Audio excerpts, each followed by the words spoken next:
Hello, my name is Emily Dickinson. I entered the world on December 10, 1830 in Amherst, Massachusetts, and grew up in a Puritan New England town.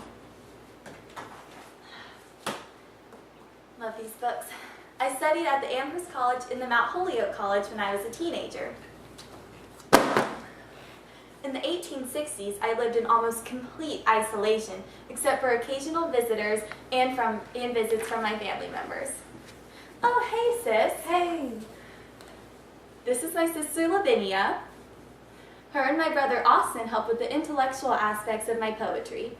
All right, thanks, sis. Bye.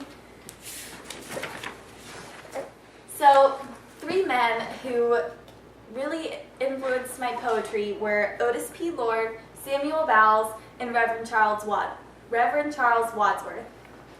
Otis P. Lord and Samuel Bowles lived in Massachusetts near my home and were said to be the subjects of my unrequited love poems.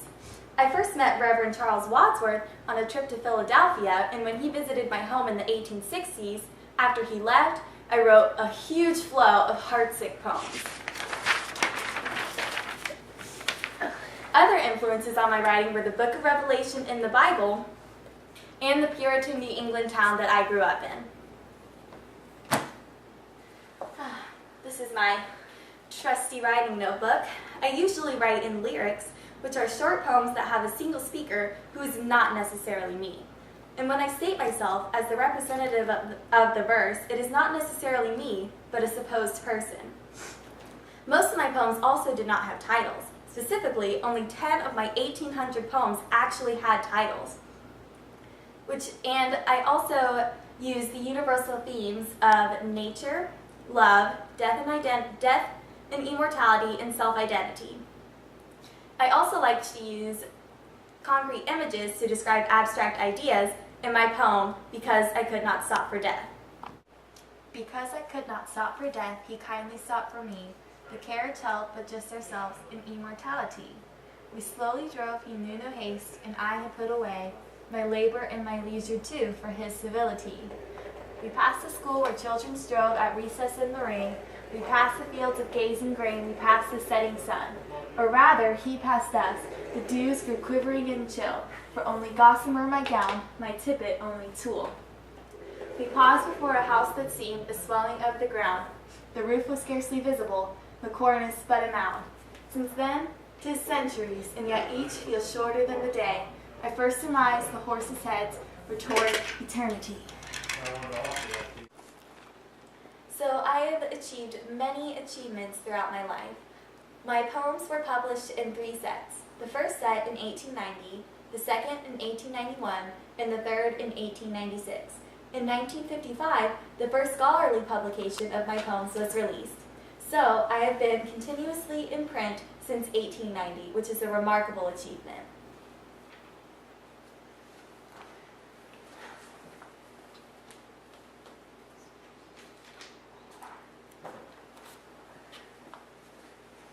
Okay, so I read Julie Simmons and Aluya Ixanti's reviews of my previously recited poem, Because I Could Not Stop for Death. However, I don't think that they understand my intended meaning of the poem. Julie believes that there are multiple paths of eternity and that death cannot be foretold. Aluya believes that the carriage leads to infinity and beyond. I believe that we are unsure of who controls the carriage and that the carriage leads to eternity.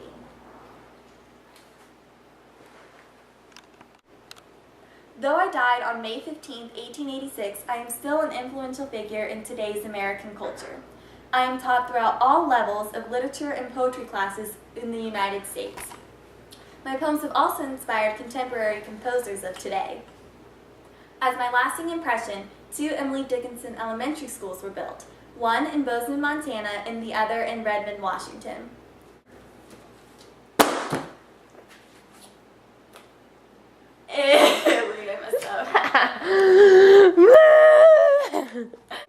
We passed the school where children strove at recess in the rain.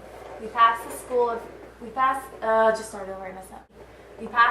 where children strove at recess in the rain. We passed the fields of gazing grain. We passed the setting sun. Oops. I messed up that. I zoomed way in on your arm. The sass is real.